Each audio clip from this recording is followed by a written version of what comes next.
I have dignified the status of the sons of Adam. আদমের সব সন্তানের মর্যাদা আমি বাড়িয়েছি। আল্লাহ এখানে বলেননি ওয়ালাকাদ কাররামনাল মুমিনিন, আমি মুমিনের মর্যাদা বাড়িয়েছি, বলেছেন? আল্লাহ এখানে বলেন নাই ওয়ালাকাদ কাররামনাল মুসলিমিন, আমি মুসলিমের মর্যাদা বাড়িয়েছি।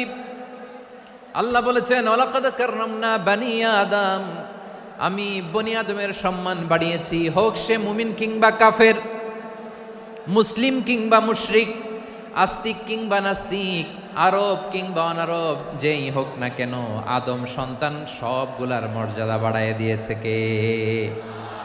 সবার মর্যাদা আল্লাহ বাড়িয়েছে। মানুষ হিসেবে মর্যাদা। বিশ্বনবী ইসলাম ইহুদির লাশ দেখে দাঁড়িয়ে গেলেন। কার লাশ? আমার যশোরের ভাইয়েরা আওয়াজ করে বলুন, কার লাশ? ইহুদির লাশ দেখে দাঁড়ায় গেলেন। সাহাবারা বললেন ইয়া রাসূলুল্লাহ, আপনি দাঁড়ালেন যে, এটা তো ইহুদির লাশ। বিশ্বনবী বললেন আওয়ালাইসাত নাফসান, এটা কি মানুষ নয়? এটা হোক ইহুদি হোক খ্রিস্টান, এটা তো মানুষ। আমি মানুষ দেখে দাঁড়িয়েছি।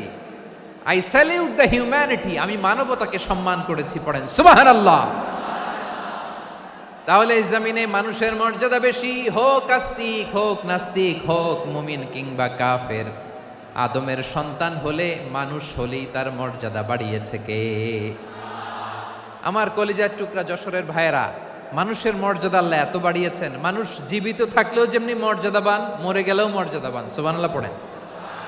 মানুষ মরে গেলে এই ডেড বডিটা কি হয়? পচে যায়, গলে যায়, মাটির সাথে মিশে যায়। তাই বলে আপনি ডেড বডির সাথে যাচ্ছে তাই করতে পারবেন না, পারবেন? কেউ যদি অন্যায় করে, তাকে যদি আপনি শাস্তির আওতায় আনেন, যা মনে চায় করতে পারবেন না। তারা আগুন দিয়ে পোড়াতে পারবেন না, নাক কাটতে পারবেন না, কান কাটতে পারবেন না, অঙ্গ বিকৃতি করতে পারবেন না। কারণ মানব জাতির মর্যাদা স্বয়ং দিয়েছে কে? ডেড বডি পচে যাবে, গলে যাবে। তারপর ইসলাম বলে না, খবরদার, এই মরা লাশটারও একটা মর্যাদা আছে না নাই?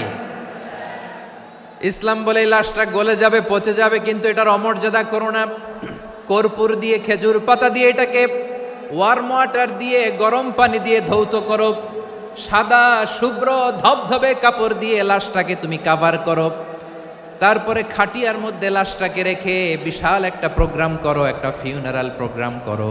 ওই প্রোগ্রামের ডানে বায়ে পেছনে লাশটারে রাখলে হবে না, প্রোগ্রামের একেবারে সামনটাতে তুমি লাশটাকে রাখো। সুবহানাল্লাহ। একটা ফিউনারাল প্রোগ্রাম করতে হবে, তাকে শেষ বিদায় জানাতে হবে, যেটাকে আমরা জানাজা বলি। কি বলি? জানাজা মানে মাইয়েতের জন্য দোয়া, তার জন্য দোয়া করা হয়। তাকে একটা সিস্টেমেটিক অর্ডারে কবরে রাখা হয়, সুন্দরভাবে সেটাকে কবরস্থ করা হয়, মাটি দেয়া হয়, পানি দেয়া হয়। তার মানে মরে গেলেও মানুষের সম্মান বাড়ায় দিয়েছে কে? এজন্য আল্লাহ বললেন ওয়ালাকাদ কাররামনা বানি আদম, বনি আদমের সম্মান মর্যাদা আমি আল্লাহ বাড়িয়ে দিয়েছি। মানুষের সম্মানে তুমি কখনো আঘাত করো না, ঠিক কি না? তাহলে ভাই, প্রথম মেসেজ হচ্ছে, the first and foremost message tonight to the people of Jessore. আল্লাহ বলেন I have dignified the status of son of Adam, আমি বনি আদম সবার মর্যাদা বাড়িয়ে দিয়েছি। হোক আস্তিক নাস্তিক, হোক কাফের কিংবা মুশরিক, তার মর্যাদা বাড়াই দিছে কে? যখন বন্যা হয়, আমরা ত্রাণ নিয়ে যাই, আমরা শুধু মুসলমানদেরকে ত্রাণ দেই নাকি?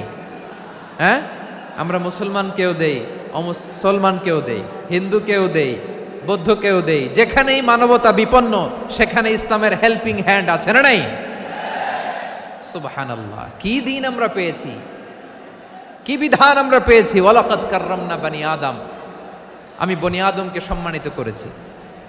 এরপর আল্লাহ বললেন ওয়া হামালনাহুম ফিল বাররি ওয়াল বাহর, মানুষকে স্থলে এবং সমুদ্রে চলাচলের বাহন আমি দিয়েছি। স্থলে কিভাবে চলবে, জলে কিভাবে চলবে, এই বাহনের ব্যবস্থা করেছে কে? এই জেনজি, এই স্যামড়া, ইরাম করতেছো কিসের জন্য? হ্যাঁ, ইরাম করলে চলবি? হ্যাঁ, বস বস বস বস। আওয়াজ করতেছো কেন? দিবা না, কথা বলতে দিবা না আমাকে?